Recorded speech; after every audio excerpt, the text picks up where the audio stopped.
कमलावती के कोख से कोई संतान नहीं हुआ। राजा की चिंता बढ़ी। एक दिन राजा पूछा, एक दिन राजा कमलावती से पूछा कि हे प्रिय, क्या तुम्हारे कोख से कोई संतान नहीं होगा? कहा कि विधि का विधान मैं नहीं जानती। कमलावती एक सलाह दी कि आप दूसरी शादी करें। राजा को सलाह अच्छा लगा। केसिया नामक एक अन्य लड़की से उसकी शादी होती है। कई बरस जब बीत गया, केसिया से भी कोई संतान नहीं हुआ। इधर कमलावती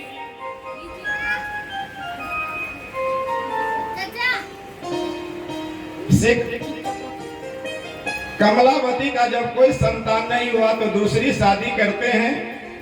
और एक दिन कई बरस बीत जाने के बाद केसिया से पूछते हैं कि तुमसे भी कई बरस बीत गया लेकिन तुमसे भी कोई संतान नहीं हुआ, आखिर कारण क्या है? कहा कि बड़ी दीदी की छाया आप पर पड़ी है, जब तक वह छाया नहीं धुलेगी, बड़ी दीदी जो है डाकनी है, राक्षसनी है, पापनी है, इसलिए मेरे कोख से भी कोई संतान नहीं हो रहा है। कहा कि तुमसे संतान होगा? कहा कि अवश्य होगा। शर्त यह है कि मेरी जो बड़ी दीदी राक्षसनी, पापनी, डाकनी है, उसको घर से बाहर निकाल दिया जाए। इस शर्त पर कि जब यह दूर चली जाएगी तो हमारे कोख से संतान होगा। कहा कि कैसे इसको दूर करें? कहा कि इसको दूसरे जगह भेज दीजिए। राजा को बात अच्छी लगी। राजा छोटी रानी से कही कि ऐसा करो, शरीर का जितना आभूषण है, एक एक अंग का आभूषण इसे उतार दो और फटी और पुरानी वस्त्र में मेरे सामने हाजिर करो। यही होता है। इधर कमलावती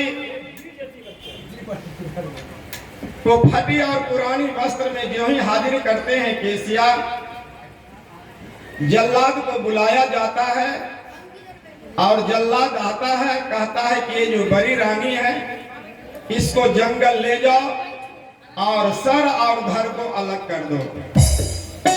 हे प्रिय श्रोताओं, जल्लाद ले जाता है जंगल में। जंगल में जब सर और धड़ को अलग करते हैं, करने का प्रयास करते हैं, तो कमलावती हाथ जोड़ती है कि हे जल्लाद भाई, हमारे गुरुदेव कहा करते थे, जीव मत मारो बापुरा, सबका एक प्राण। जीव मत मारो बापुरा, सबका एक प्राण। हत्या कबहु न छूटी, कोटिया रे दान।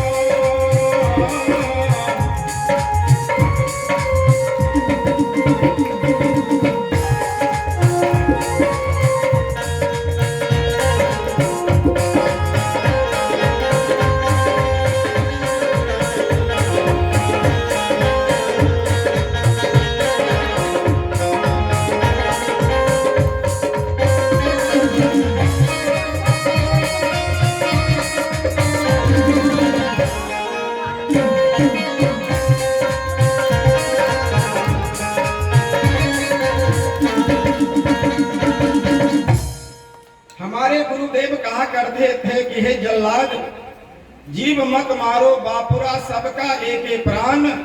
हत्या कबहु न छूटी है, कोट हीरा दे दान। यदि तुम मुझे हत्या करते हो तो तुम जितना भी दान कर दो, अन्नदान, वस्त्र दान, सोना दान, आभूषण इत्यादि जो भी दान कर दो, वह पाप कटेगा नहीं। इसलिए तुम मुझे जान को बख्श दो। कहा कि एक शर्त पर मैं तुम्हें जान बख्श दूंगा, तुम जाकर के भिक्षाटन करो और भिक्षाटन से जो दान मिलता है वह तुम मुझे सौंप दो। रानी को स्वीकार होता है।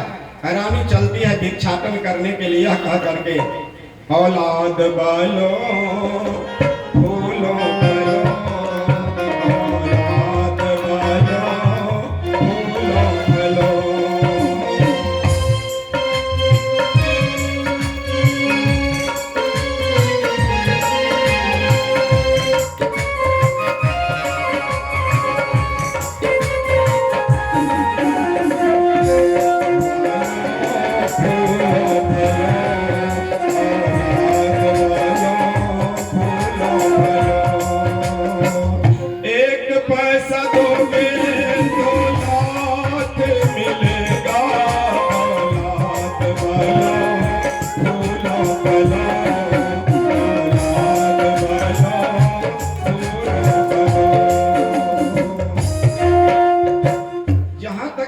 जाती हैं, लोग दौड़े चले आते हैं, आंचल फैला हुआ है, आंचल में लोग दान देना प्रारंभ करता है।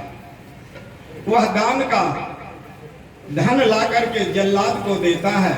जल्लाद एक शर्त रखवाता है कि हे रानी, कहा कि तुम रानी कहा करके अब मुझे शर्मिंदा मत करो, कहा कि ऐसा करो, एक और दूसरा शर्त है कि कभी स्वप्न में भी तुम मगहर की याद मत करना, नहीं तो राजा मुझे कठोर से कठोर दंड देगा।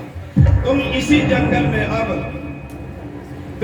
जंगल में एक छोटी सी कुटिया बना करके अपना जीवन निर्वाह करो। उसी जंगल में रहने लगती हैं। एक बार राजा की इच्छा होती है कि मैं शिकार खेलने के लिए जाऊं। सदगुरु की कृपा को आप देखें, एक बार कमलावती गुरु को याद करते हैं। लक्ष्य को से जो गुरु बसे, सुरती दियो पठाय। लक्ष्य को जो गुरु बसे, सुरती दियो पठाय। सतगुरु असबार है, पलिया में पलिया।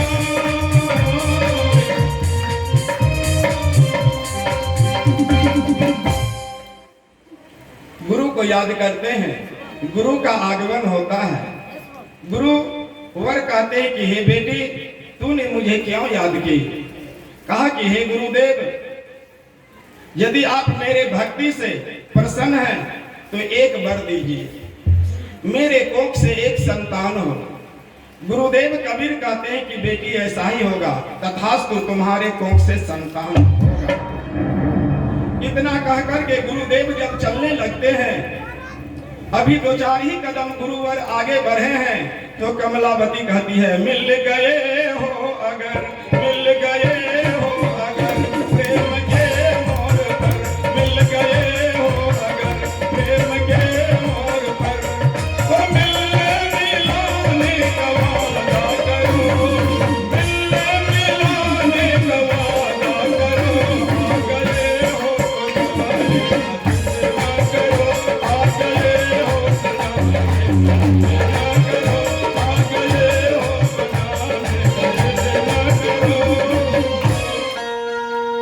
कहा कि बेटी और क्या कहना चाहती हो?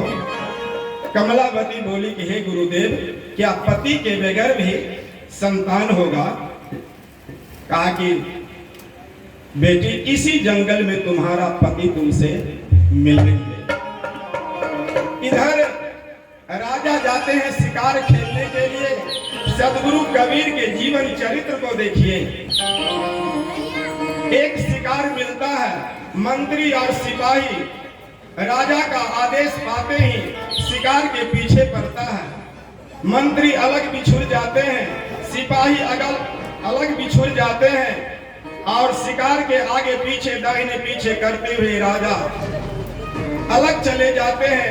आंख से जब ओझल हो जाता है, राजा रुक जाता है, पीछे मुड़ करके देखते हैं, न तो मंत्री दिखाई पड़ता है न सिपाही दिखाई पड़ती है। अब प्यास से वह उसको प्राण निकला जा रहा है।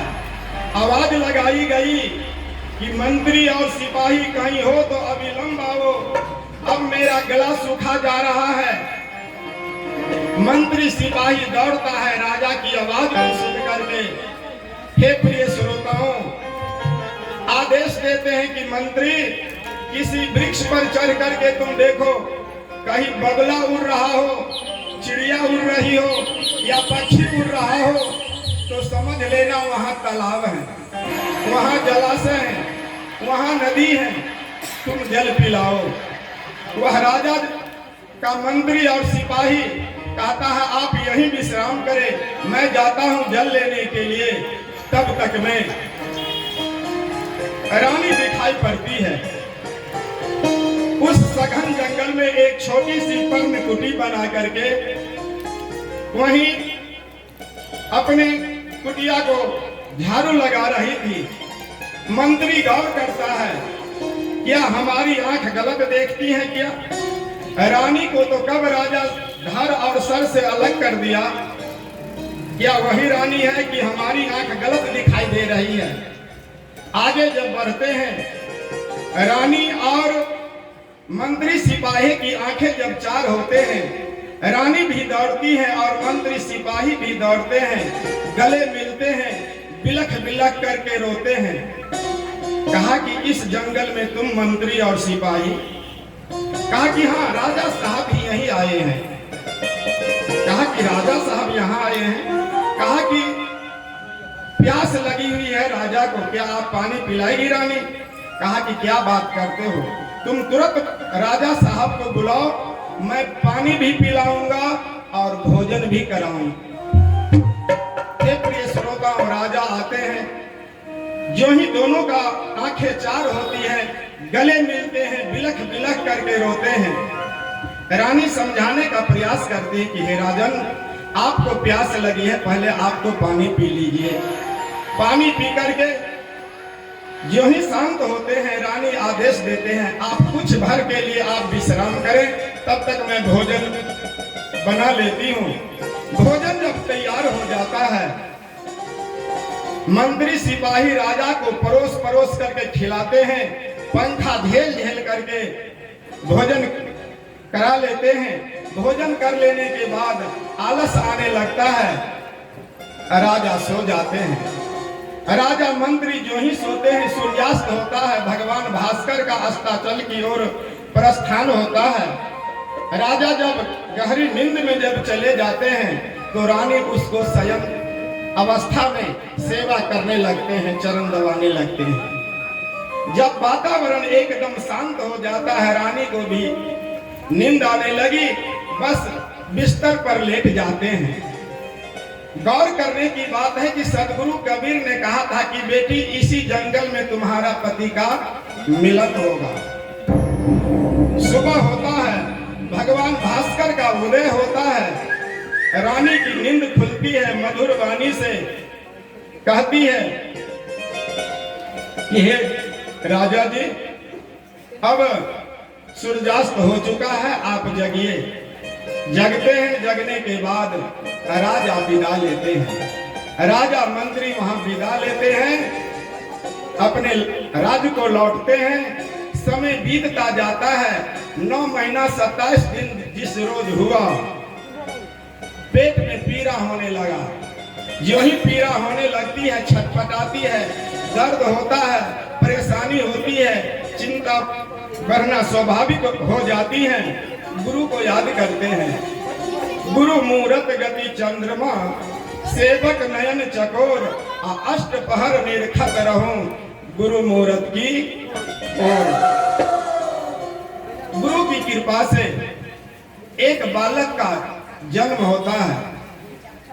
बालक जन्म होने के बाद बड़ी खुशी से लालन पालन करने लगते हैं। जब छठा दिन बीतता है तो गुरु को याद करते हैं कि हे गुरुवर, आप जो वचन दिए थे वह मनोकामना हमारी पूरी हुई, आप आइए।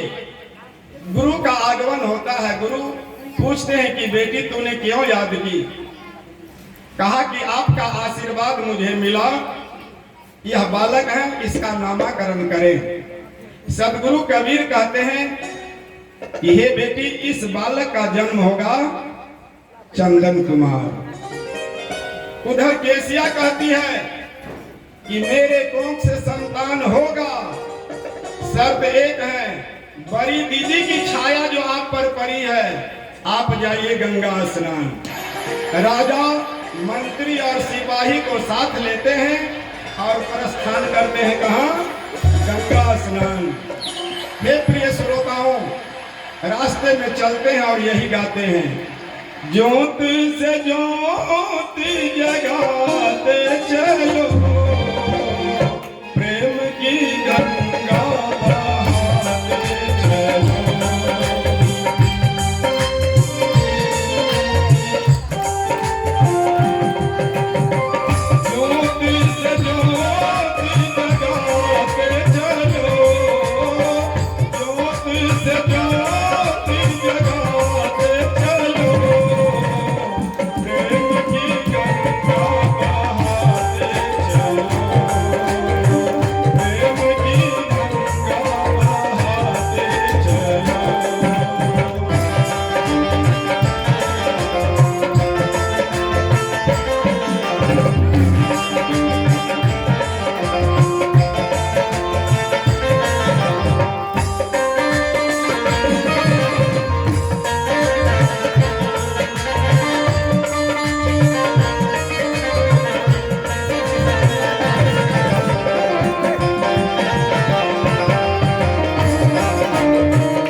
पहुंचते हैं, मंत्री और सिपाही, राजा अपने वस्त्र को उतारते हैं। बड़ी रानी की छाया पड़ी है, इसलिए वह खूब मलमल करके स्नान करते हैं, खूब मलमल करके स्नान करते हैं, डुबकी लगाते हैं।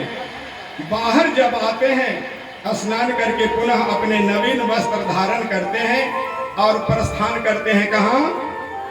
मगहर की ओर। मगहर की ओर प्रस्थान करते हैं। पुनः सदगुरु कबीर के जीवन चरित्र को आप देखें।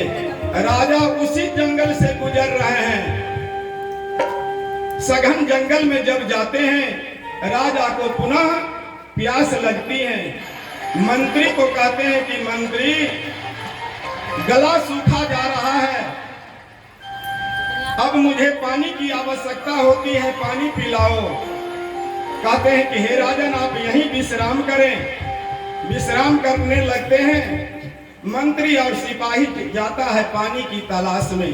5 वर्ष का बालक, वही चंदन कुमार की माँ बोली थी कि बेटा, आज तो मैं कुटिया में कोई जलावन नहीं है, तुम जलावन ले आओ बेटा भोजन बनाने के लिए। छोटा सा बालक, 5 वर्ष का बालक अपनी माँ के वचन को पूरा करते हैं, जाते हैं लकड़ी चुनने के लिए। अभी 2-4 ही लकड़ियां जब चुन करके इकट्ठा किया था कि अचानक मंत्री उस भव्य बालक को देख करके दौड़ता है और उस बालक से कहते हैं कि बालक, इस सघन जंगल में तुम्हें बाघ, सिंह, भालू, चीता, लोमड़ी से क्या डर नहीं लगता? बालक कहता है कि सब मेरे मित्र बन चुके हैं, वर्षों से हम लोग इसी जंगल में रहते हैं। कहा कि तुम अकेले हो? कहा कि नहीं, मेरी माँ भी है। कहा कहाँ है तुम्हारी माँ? तुम्हारे माँ का नाम क्या है? कहा कि मेरे माँ का नाम कमलावती है। कहता है कमलावती इसी जंगल में रहती है? कहा कि ऐसा है, तुम्हारी माँ मेरे राजा को क्या पानी पिला सकती है? कहा कि क्या बात करते हो सिपाही, तुम राजा को बुलाओ, मेरी माँ उसे पानी भी पिलाएगी और भोजन भी कराएगी। राजा को बुलाया जाता है। राजा आता है और उस बालक को देख करके टकटकी लगा करके देखता है। तब तक में बालक भी नजदीक आता है। राजा पूछते हैं तुम्हारा क्या नाम है? कहा कि मेरा नाम है चंदन कुमार। कहा कि मुझे प्यास लगी हुई है, क्या तुम पानी पिलाओगे? कहा कि मेरी उंगली पकड़िए आप, मेरी उंगली पकड़िए, आगे आगे मैं चलता हूँ, पीछे आप चलिए, इसके बाद मंत्री सिपाही सब चलिए। मेरी माँ आपको जल भी पिलाएगी और भोजन भी कराएगी। आगे आगे वह 5 वर्ष का बालक जिसका नाम था चंदन कुमार प्रस्थान करता है और आवाज लगाई गई, माँ देखो मेरे साथ कुछ अभ्यागत आए हुए हैं, अतिथि आए हुए हैं, उसको तुम पानी पिलाओ। माँ पोछा लगा रही थी, उलट करके देखती है, पहचानने में देर नहीं लगी, पोछा लगाना बंद कर दिया। दौड़ी, इधर राजा दौड़ा, दोनों एक दूसरे से आलिंगन करते हैं, मिलते हैं, तिलक तिलक करके रोते हैं। राजा क्षमा मांगते हैं कि हे रानी, हमने जो गलती की छोटी रानी के कहने पर तू मुझे क्षमा कर दे। कहते हैं कि राजा जी, विधि का विधान यही है, विधि का विधान जान हानि लाभ सही है, जाहि विधि रखता भाई विधि रही।